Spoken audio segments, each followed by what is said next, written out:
नमस्कार दोस्तों, जय हिंद। कैसे हैं आप सभी? उम्मीद है सभी अच्छे होंगे। स्वागत है आप लोगों का एमवी दत्री पर। आज की हमारी वीडियो रहने वाली है आप सभी के क्वेश्चन जो है कि सर टीपीओ ठीक है या मिनिस्ट्रियल ठीक है। सर टीपीओ की क्या विशेषता है, मिनिस्ट्रियल की क्या विशेषता है।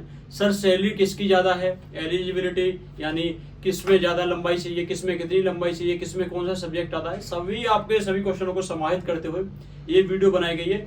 ये क्या तुलनात्मक वीडियो है, ये दोनों के बीच जो है कंपैरिजन किया गया है कि कौन सी में क्या विशेषता है, कौन सी जॉब में टीपीओ में क्या विशेषता है, मिनिस्ट्रियल में क्या विशेषता है, क्या सिलेबस है, दोनों का काम क्या रहता है। तो पूरी वीडियो बहुत ही बेहतरीन रहने वाली है। चलो तो शुरू करते हैं। ठीक है, तैयारी शुरू करने से पहले दोनों की पावर जान लो, दोनों की सैलरी जान लो, दोनों की क्या क्राइटेरिया है, क्या क्या ऐसा होता है ना कि मिनिस्ट्रियल की तैयारी कर रहे हो, आपकी एज क्या पता इसके हिसाब से ओवर हो गई हो, कहीं के नहीं रहोगे, क्योंकि फॉर्म इस तरह से आ रहे हैं कि आपके 1.5 से 2 महीने बाद आपका एग्जाम हो जाना है, तो समझने का फिर आपको मौका नहीं मिलेगा। ठीक है, तो तैयारी देखो। सबसे पहले एक बार मैं बता दूं, आप लोग जो ऐसे लोग हैं जो बार बार मैसेज करते हैं कि सर क्या दोनों की तैयारी एक साथ करें, तो भाई ये देखो, दोनों की तैयारी एक साथ करें। मैं आपको बताऊं, देखो बड़े बूढ़े ये कह गए कि बेटा 2 नावों का पैर रख के चलते हैं ना, तो किसी भी नाव का यात्री नहीं रहता, किसी भी नाव का सवार नहीं रहता हो। ठीक है ना, तो मैं तो ये कहूंगा कि पहले से ही मन बना लो कि मिनिस्ट्रियल चाहिए या फिर टीपीओ चाहिए। ठीक है, कांस्टेबल चाहिए, एग्जीक्यूटिव या फिर ड्राइवर चाहिए। ठीक है, इनमें पहले से ही आप मन बना कर चलो। ठीक है, सभी के चक्कर में कहीं कोई सी भी हाथ नहीं लगे, क्योंकि सभी का सिलेबस अलग अलग है भाई। ठीक है ना, देखो तो स्टार्ट करते हैं शुरू से। सबसे पहले देख लेते हैं हेड कांस्टेबल मिनिस्ट्रियल। इसके देख लेते हैं रोल क्या है, इसका रोल क्या है। तो इसका रोल जो है, एक बार मैं चेंज कर लूं पेन का कलर। चलो, इसका रोल क्या है, ये एडमिनिस्ट्रेटिव जो प्रशासनिक कार्य संभालती है, यानी क्लरिकल जो क्लर्क की काम होते हैं, जो क्लर्क के काम होते हैं, कोई भी ऑर्डर बनाना, ठीक है ना, छुट्टियों का पूरा वो बायोडाटा रखना, या फिर आपका करेक्टर रोल का जो अपडेट है वो करना, आपके सैलरी बनाना, सैलरी स्लिप वगैरह तैयार करना, ये सारे काम किसके होते हैं। छुट्टी वगैरह जो जाते हैं उसका ऑर्डर वगैरह पास करना, ये सभी काम क्या होते हैं, ये किसके होते हैं, ये क्लर्कों के होते हैं। ठीक है, क्लरिकल जॉब है। ठीक है जी, सेक्रेटरियल ड्यूटीज है। ठीक है जी, अच्छा ड्यूटीज क्या क्या है, मेंटेनिंग रिकॉर्ड्स हैं, फाइल हैं। ठीक है जी, असिस्टेंट लगते हैं सीनियर ऑफिसर, मतलब सीनियर ऑफिसर के जैसे कि बोलते हैं ये एसओ है, एसओ टू डीसीपी। ठीक है ना, पीए टू डीसीपी। ठीक है, ये जो होता है पी सेक्शन जो होता है। ठीक है ना, असिस्टेंट सीनियर ऑफिसर लगते हैं विद एडमिनिस्ट्रेटिव टास्क। ठीक है जी, उनके प्रशासनिक जो काम होते हैं उन्हें संभालते हैं। ड्राफ्टिंग रिपोर्ट एंड करस्पॉन्डेंस, ये जो रिपोर्ट आती है, जो भी रिपोर्ट आती है, जैसे कि आपका मान चलो आपके ट्रेनिंग का आपका सिलेबस तैयार होता है, यही करते हैं, यही लोग करते हैं, कमेटी वगैरह बैठती है, यही लोग तैयार करते हैं। ठीक है जी, आपका शेड्यूल तैयार यही करते हैं, कितनी वैकेंसी आएंगी, आरसल वगैरह हम सभी यही होते हैं। ठीक है, ये सारी चीज कौन संभालते हैं, ministerial head constable ministerial SCM जिसे कहा जाता है। ठीक है जी, हैंडलिंग फाइनेंशियल ट्रांजैक्शन में बता दो रहा था आपको जो अकाउंट संबंधी जो काम होते हैं, सैलरी वगैरह सब कौन तैयार करता है, मिनिस्ट्रियल वाले करते हैं। स्किल स्ट्रॉन्ग ऑर्गेनाइजेशनल जो कम्युनिकेशन होनी चाहिए, टाइपिंग स्किल होनी चाहिए। ठीक है जी, टाइपिंग स्किल ठीक ठाक हो, ये इसकी विशेषता जो मांगी जाती है। आगे देख लेते हैं टीपीओ का। टीपीओ को देख लेते हैं, head constable assistant wireless operator teleprinter operator. ठीक है जी, एडब्ल्यू टीपीओ। इसकी रोल क्या होता है, टेक्निकल और कम्युनिकेशन रिलेटेड ड्यूटीज होती है। जैसे कि आप देखो वर्तमान में चल रही है 112 की जो कॉल पिक करते हैं वो यही होती है। ठीक है जी, जो उच्च अधिकारियों के पास जो है ये इनकी ड्यूटीज रहती है, जो जैसे कि जॉइंट सीपी, स्पेशल सीपी, ठीक है ना, एडिशनल सीपी, इनके पास से अटैच होते हैं, इनसे अटैच होते हैं, तो सारा टेक्निकल काम है यही देखते हैं। ठीक है जी, ऑपरेटिंग रेडियो कम्युनिकेशन, जो भी आप देख रहे हो हाथ में जो लेके चलते हो, वॉकी टॉकी जैसे देसी भाषा में कहते हैं, वो सभी कहाँ से ऑपरेट होता है, यही ऑपरेट करते हैं। मेंटेनिंग टेली प्रिंटर सिस्टम है, वो यही करते हैं। हैंडलिंग इमरजेंसी कम्युनिकेशन जो है यही करते हैं। रिकॉर्डिंग और ट्रांसमिशन मैसेज जो है यही करते हैं। ठीक है, जैसे कि आपने देखा होगा कि आपके जो जब फोन वगैरह खो जाते हैं तो ट्रेस पर लगाए जाते हैं। ठीक है, इनका किनका काम होता है, इन्हीं का काम होता है ट्रेसिंग वगैरह पर लगाने। स्किल टेक्निकल एप्टीट्यूड प्रोफेशनल, ये स्किल वो तो वही बता दी, जो ड्यूटी बताई है वही मैंने आपको बता दी। ठीक है ना, यही इनका काम होता है। ठीक है भाई, हेड कांस्टेबल टीपीओ का। फिजिकल रिक्वायरमेंट इसका कोई इसमें ये तो अलग चीज है देखने के। डिफरेंस देख लेते हैं, की डिफरेंस क्या है इनमें की डिफरेंस क्या है। नेचर ऑफ वर्क देखो, हेड कांस्टेबल मिनिस्ट्री का क्या है, ऑफिस सेटिंग्स होती है, वाइल बल्कि जो टीपीओ वाला है वो involve in field operation on communication, जो फील्ड ऑपरेशन और कम्युनिकेशन में भी इन्वॉल्व होते हैं टीपीओ वाले, ठीक है। लेकिन वो टोटली ऑफिशियल जॉब है, ऑफिस की जॉब है, ठीक है जी। Head constable ministerial strong administrative communication skill, और टीपीओ का क्या चाहिए, टेक्निकल स्किल चाहिए ज्यादा, ठीक है जी, टेक्निकल स्किल ज्यादा चाहिए। ये फिजिकल वगैरह ये सारी चीजें ये सब फालतू की हैं, इसमें डिफरेंस ये लिख रखा है, वहां से मैंने काटा नहीं था सही, ठीक है जी, ये है। अब आगे देख लेते हैं, और आगे देख लेते हैं नेचर ऑफ जो वर्क वगैरह मैंने बता दिया आपको। अब देख लेते हैं दोनों की क्या क्या एलिजिबिलिटी है, ठीक है जी, क्या क्या इसमें हमें सिलेक्शन के लिए क्या क्या चाहिए। देखो इसमें देखो मिनिस्ट्री में क्या 12th पास चाहिए, टीपीओ में भी 12th पास चाहिए, लेकिन किस में चाहिए, पीसीएम में, physics chemistry math, physics chemistry math में चाहिए। कई लोगों के मैसेज है क्या सर हमने बायोलॉजी से कर रखी है, क्या हम डाल सकते हैं टीपीओ पर, नहीं भाई, फिजिक्स केमिस्ट्री मैथ के साथ अपना 12th की हो, ठीक है।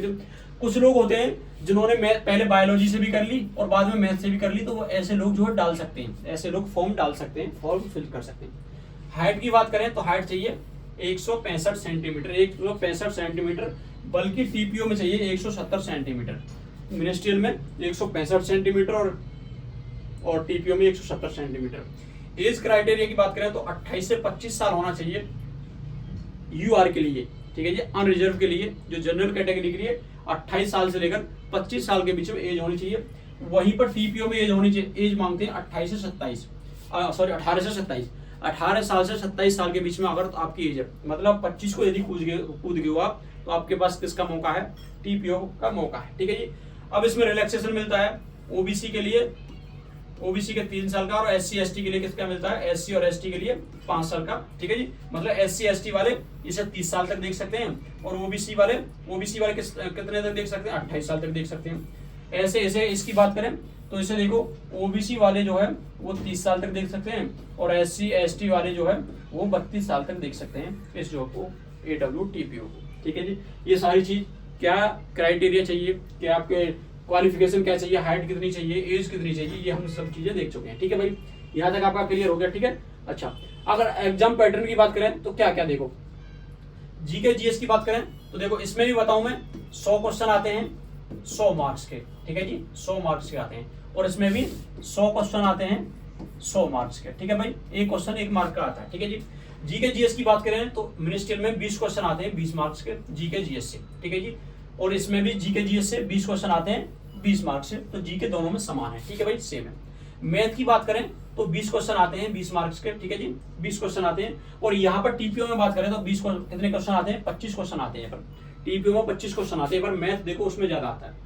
रीजनिंग की बात करें तो 25 क्वेश्चन आते हैं, और यहाँ पर रीजनिंग में कितने आते हैं, 20 क्वेश्चन आते हैं। यहाँ पर रीजनिंग में कम आते हैं, वहां पर मैथ में ज्यादा आते हैं, यहाँ पर रीजनिंग में ज्यादा आते हैं, ठीक है भाई। अच्छा, यहाँ पर आती है इंग्लिश 25 नंबर की, और यहाँ पर आती है साइंस 25 नंबर की। यहाँ पर इंग्लिश आती है और वहां पर क्या साइंस आती है। कंप्यूटर दोनों में सेम आता है, कंप्यूटर यहाँ भी 10 नंबर का आता है और यहाँ भी 10 नंबर का आता है, ठीक है जी। तो 25 और 25 50 और 40 90 और 10 100, ऐसे ही 100 हो गए, ठीक है जी। देखो इसमें क्या है, अब यही तो चीज है, यहाँ पर आपको साइंस पढ़नी पड़ेगी और यहाँ पर आपको इंग्लिश पढ़नी पड़ेगी।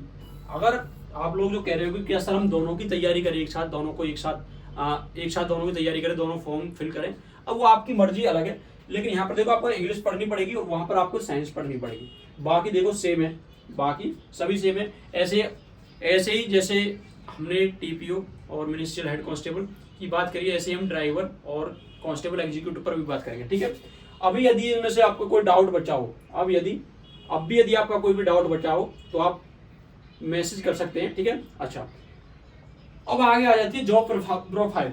अब सबसे पहले तो यही है ना, हम हेड कांस्टेबल की तरफ क्यों भागो, सारे टेस्ट है उसमें, ऑफिस की जॉब है। अब दोनों का देख लेते हैं जॉब प्रोफाइल क्या है। देखो इसमें क्या है, 9 से 6 जॉब है, सुबह 9 बजे से लेकर 6 बजे तक जॉब है, लेकिन इसमें क्या है, शिफ्ट बेस्ड है। पहली शिफ्ट तो पहले दिन 6 घंटे की होगी, अगले दिन 6 घंटे की होगी, और अगले दिन रात में 12 है। रात वाली शिफ्ट जो है वो 12 घंटे की होती है, रात में काम भी कम होता है, ठीक है जी। ये 6 घंटे की, ये 6 घंटे की, ठीक है जी। यदि 8 बजे शुरू हुई तो आपकी 8 से 2 होगी, और ये अगर 2 बजे शुरू हुई तो 8 बजे तक होगी।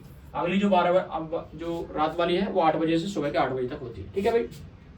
इसमें क्या होता है, 6 के बाद 24 घंटे का रेस्ट होता है। मतलब यदि आज आपकी 8 से 2 रही है तो अगली जो आएगी वो 2 से 8 रहेगी, ठीक है। और तीसरी दिन आएगी रात में 8 से सुबह के 8, ठीक है ना। तो इसमें 6-24, 6-24 और 12-24, ठीक है जी। कहीं 12-36 भी होता है, 12-48 भी होता है, वो उस पर डिपेंड करता है। लेकिन इसमें क्या है, सुबह 9 बजे आओ और 6 बजे आप चले जाओ, ठीक है भाई। कभी कभी ऐसा होता है ऑफिसों में काम, क्योंकि मैंने तो ऑफिस काटे हैं, ऑफिसों में काम यदि है तो ऐसा नहीं 6 बजे आपको जाना पड़ेगा, तो 8 और 9 बजे 10 बजे तक भी रुकना पड़ता है, ठीक है। इसमें क्या है, देखो जीएस सभी मिलती हैं, जो बजटेड हॉलीडे है वो सभी मिलते हैं, और 2 आरएच मिलती हैं, कोई सी भी 2 आरएच आप ले सकते हो, ठीक है जी। ये लीव रेस्ट होता है। इसमें देखो, इसमें भी सेम है, जीएस मिलती है सारी, 2 आरएच, और जो लीव है वो आपको 2 आरएच कोई सी भी ले सकते हो आप परमिशन के तौर पर। सैटरडे संडे ऑफ होता है अमूमन, इसमें अमूमन होता है, इसमें कोई ये नहीं हो सकता है अरेंजमेंट कोई आ गया, जैसे कि अलग अलग डिस्ट्रिक्टों का होता है, किसी डिस्ट्रिक्ट पर ज्यादा वर्कलोड होता है तो वहां पर इनमें अरेंजमेंट लगाया जाता है, अरेंजमेंट लगाया जाता है, ठीक है जी, बदल बदल कर स्टाफ का। तो ये नहीं सैटरडे संडे ऑफ हो गई। इसमें क्या है, इसमें वीकली रेस्ट होता है, कोई भी एक दिन का रेस्ट ले सकते हो, इसमें वीकली रेस्ट मिल जाता है, ठीक है। अगर हिसाब लगा के बैठेंगे तो दोनों रेस्ट में समान ही बैठेंगे, ठीक है ना। अच्छा, इसमें सैलरी दोनों की समान होती है, ठीक है जी, दोनों की समान होती है। इसकी लगभग 1000 से लेकर 2000 रुपए इसकी प्लस होती है, ठीक है भाई।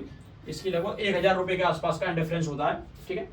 दोनों की लगभग सेम ही मान, इसी वजह से मैंने अप्रॉक्स सेम लिख दिया, ठीक है। अच्छा, प्रमोशन की बात करें तो प्रमोशन भी सेम है, इसमें इंस्पेक्टर एसीपी तक जा सकते हैं, ठीक है, और इसमें भी सेम है, इंस्पेक्टर एसीपी तक जा सकते हैं, ठीक है जी। इसमें इंस्पेक्टर तो बनी जाते हैं, एसीपी तक भी लोग चले जाते हैं, ठीक है जी।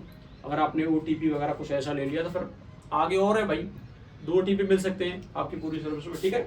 तो ये है आपकी, देखो इसमें जॉब बता दी, उसमें बता दी। इसमें क्या है, इसमें डेली फिक्स है कि 9 बजे से आप अरेंजमेंट की बात करें तो अरेंजमेंट इसमें भी क्या है, जैसे 26 जनवरी है, 15 अगस्त है, 15 अगस्त है, या फिर जैसे कोई दंगा वगैरह हो गया तो उसमें सभी भी ड्यूटी लगती है, इनकी भी लगती है, इनकी भी लगती है, ठीक है। ये लेकिन ये अपनी ही ड्यूटी करते हैं, ये कम्युनिकेशन वगैरह की ड्यूटी होती है उस समय पर, क्योंकि उसकी ज़्यादा जरूरत पड़ती है। तो लेकिन इन्हें ऑफिसों से निकाल कर इन्हें ग्राउंड में उतारा जाता है, ठीक है जी, ग्राउंड में उतारा जाता है। ट्रेनिंग वगैरह दोनों की सेम है, बाकी ट्रेनिंग वगैरह पर हम आगे बात कर लेंगे। ये यहाँ तक मैंने बता दिया आपको। अब भी यदि आपका कोई क्वेश्चन रह गया है, कोई डाउट है किसी प्रकार का, तो कमेंट करके बता सकते हैं, ठीक है भाई। अगर आपको वीडियो अच्छी लगी है तो वीडियो को लाइक करें, शेयर करें अपने यार दोस्तों के साथ जो आपकी साथ तैयारी कर रहे हैं, और चैनल को सब्सक्राइब करें, ठीक है भाई। यदि आप इसकी तैयारी कर रहे हैं तो हमने प्ले लिस्ट में कई सारे सब्जेक्ट जैसे हिस्ट्री है, पॉलिटी है, ज्योग्राफी है, इकोनॉमिक्स है, वो बहुत करा रखे हैं, बहुत अच्छे तरह से करा रखे हैं, शॉर्ट नोट्सों के माध्यम से, डायग्राम के माध्यम से, और आपके मैपिंग के माध्यम से, ठीक है। वहाँ से आप कर सकते हैं और अपने यार दोस्तों को भी बताएं। तो मिलते हैं अगली वीडियो में। जय हिंद।